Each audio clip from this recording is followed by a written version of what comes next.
can't get it out. Nah, I can't get it out. What? Nah, can't say it. This is nitrogen. I did it, nitrogen. Why was it so hard? I don't know, but they have lightning fast withdrawals because it's a big point on the poker site. That sounds good. It's great. Not only that, they also have billions and billions of free rolls. Well, at least a weekly one. Well, that seems like a lie. Okay, but a weekly one. There's a weekly Poker Guys free roll that you can get access to. If you sign up using the link in the description of this video, you can play that free roll. It's about 100 millibits, which it is 100 millibits, which is about 250 bucks. Yeah. Get some free roll action on. Also, bonus free rolls, part of the billions and billions. If you play enough cash games in any 1 week, click the link in the description. We'll see you there. Also, Jonathan promises never to do that thing he did at the beginning again. Nah. Stop it. I'm going to say 2 words that immediately ignite discussion in the poker community.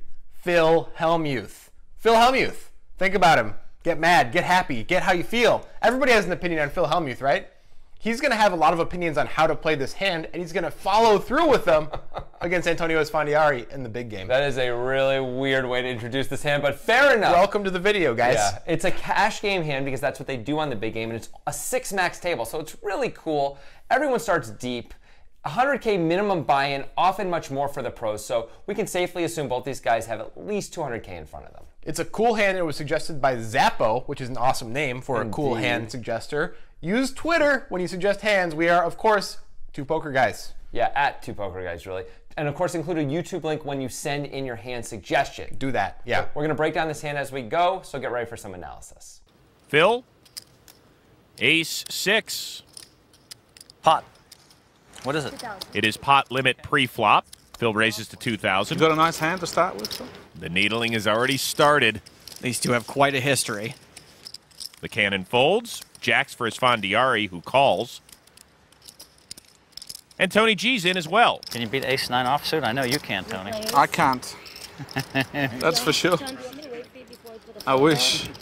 Phil is Tony dominated, but Antonio has them both in bad shape. The flop, 10-8-10, a gut shot for Tony G. Antonio's still with the best hand, and he's first to act. Antonio probably likes his hand on this board. So much so, he leads out, betting 4,400. Tony G folds. Antonio doesn't want to give a free card, and on a board like that, he knows he can get called by ace high. Phil might think he has the best hand in this spot. Raise it. Announces a raise to 14-4. Antonio can't really like the flop raise, but the likelihood that Phil hasn't beat on that board is pretty slim. Now, if Phil had a good hand here, there wouldn't be a real point in raising. There's only a couple draws to protect against, and we all know Phil's a big trapper. Antonio calls, and it's already a juicy pot. Good game, you see. These are a couple of interesting flop decisions here. If you want to hear our thoughts on pre-flop, you're going to have to listen to the podcast. We don't have the time for you here. Sorry. But let's get to the flop where Antonio certainly is under-repped pre, and he decides to lead. It's a bit of a scary proposition, isn't it? There are good things and bad things with this. The good things are this is the kind of flop that's often going to check through, and there's going to be free cards given, and there's obviously, you know, a bunch of bad cards that Antonio doesn't want to see, specifically aces, kings, and queens. This is a way to not give those just free shots and infinite odds at hitting those. So that's good. But you think Phil's going to call with ace-king, right? I think Phil's going to call with ace-king and ace-queen. So it's not a free shot then. You're charging him at least to get there, which is good. That part's good. Okay. There's clearly some bad things about this too. The main thing, of course, is, well, what can happen, which is Phil decides to raise as a bluff, and now Antonio doesn't really know where he is in the hand. And Antonio has to go into this donking strategy with a pretty specific plan to not fold if he gets raised, because that's really just hyper exploitable when you have a hand as strong as jacks. It just feels like a weird hand and a weird board to choose, because a lot of the time when Phil's raising, we're going to be in really bad shape here, and we can't fold because then we're just too easily bluffed. It turns into a weird, bad spot. So that's weird unto itself, but there's the other thing that's weird, which is Phil decides to raise with this hand in this spot. It's almost like he thinks Antonio's on a draw and he's trying to charge him for it. I guess, but I don't think Antonio can bet fold a draw when they're pretty deep here, so I don't see much value there. Well, the value is to make it more expensive, Sure. so it's going to be more. It's going to cost more on the turn, and maybe he'll even fold the turn as opposed to just letting Antonio determine the price. But Phil's choosing a hand where he doesn't really have any happy things that can happen later as far as his hand value, unless he hits an ace, which isn't necessarily that good anyway. I mean, it's probably good unless Antonio has trip tens or better, and he's never going to fold that anyway, right? Right, but from a traditional good player hand-ranging perspective, I would expect Antonio to show up with trip 10s or better a lot. I guess Phil doesn't expect that. And maybe he's right. I don't know. I mean, Antonio is strong here. He's just not hyper strong, right? So it's a weird spot with one pair to do this. I mean, Antonio's right in that he's probably has the best hand, but once Phil raises, things change. It gets a little shady, and it gets a little shady for Phil too, because when he raises, he's repping a razor-thin range already. We don't necessarily expect him to raise aces like this, right? It's kind of like he has trip 10s or nothing. There's a chance he raises worse hands like aces, kings, queens, and maybe even pocket 9s or ace-8. I've seen Phil do it. Phil does weird stuff. I've seen him do it in cash games with these, usually it's min raises, honestly, but I've absolutely seen him do it, so it's possible, but generally you think it's going to be very strong when he raises, or more polarized anyway, right? So bluff or very, very strong. Right, and Antonio, as a good player, is not going to have a ton of bet folds when he takes this line, so in order for Phil to do this, he has to have a multi-street plan. You can't just give up after this kind of bad situation you're putting yourself in. No, I think you're really committing to at least bet most turns if you're Phil.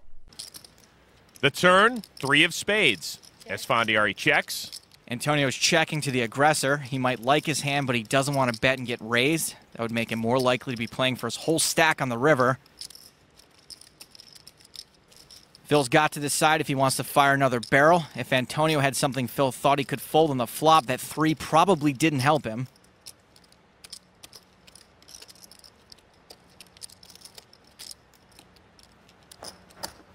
Phil bets 17,000. This is more indicative of the kind of bet Phil would make if he really did like his hand. Antonio's probably realizing that making this call will basically put the rest of his stack in play on the river on the very first hand of this game. Antonio calls. Phil's got a pretty slim chance of actually making the winning hand. The river, the 5 of diamonds. Antonio checks. We've got almost $70,000 in this pot, and Antonio has stuck with Phil the whole way. If Phil wants to win this pot, he will have to fire a third barrel. Phil's trying to decide if he can make Antonio fold and just what that perfect size barrel is to get the job done. The Winchester, the 12 gauge, or the howitzer. Wow.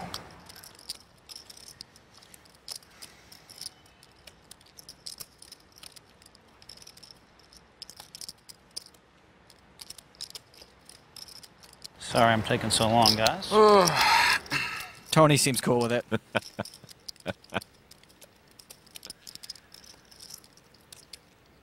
Phil finally bets 22 grand. Should get an Academy Award for that one. Phil's chosen to make a fairly small bet, less than 1/3 of the pot. Antonio could interpret this as a classic Hellmuth extra value meal, and he's not loving it.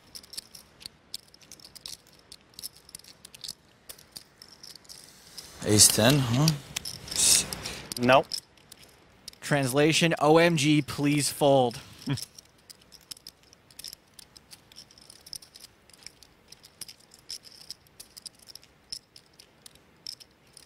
And OMG, Antonio does. Show the bluff, Phil. Bluff? We often kill Phil Hellmuth for a lot of the things he does at the poker table. We love doing it. We do. It's really enjoyable. Yeah. But we gotta say, this is some top-notch, top-shelf level table talk by Phil. I really think he induces this fold by not just the bet size, although that's part of it too, but the way he carries himself and what he says here. Yeah, actually, Phil crushed this river. We think he did a great job on this river. We think the flop raise is a questionable thing to do. Probably bad. He got himself out of it by using his white magic, I guess. This is the white magic stuff that he's always talking about, I suppose. White magic is very simple. It just means reading ability. Let's talk about the bet size first, because against a mathy player, you would think this is not going to work very often. He's giving Antonio better than 4-1. That's an insane price, especially in a cash game. In fairness, Antonio's not a mathy player, so it's okay to do it to him comparatively to some of the other guys who are just going to like, me, call. That's, that's what they do. Freaking nerds.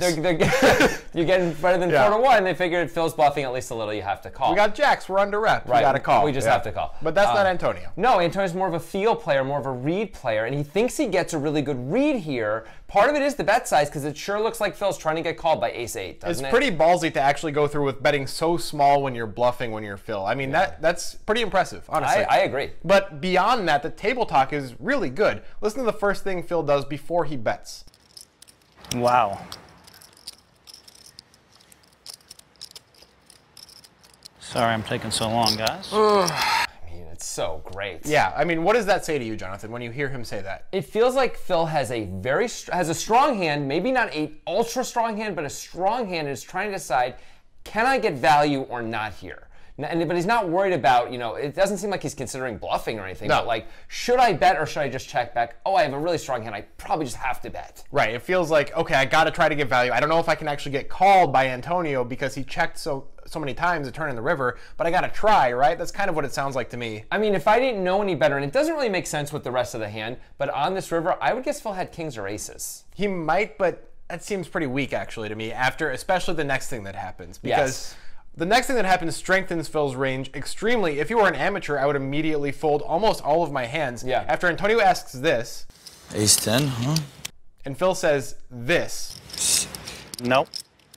Ah! Run for the hills! He said it so quickly and so confidently. When you're playing in a live game and you're against an amateur and you're ranging them and you put them on a good hand, a hand that beats you, you say, oh, you got ace-10 here? And they say, nope. It's usually they're trying to think that they're saying like, oh, guess what? I don't have ace-10 because I have quads, that type of thing. That's what it means. Yeah. I've got a full house is what that Yeah. usually means against an amateur.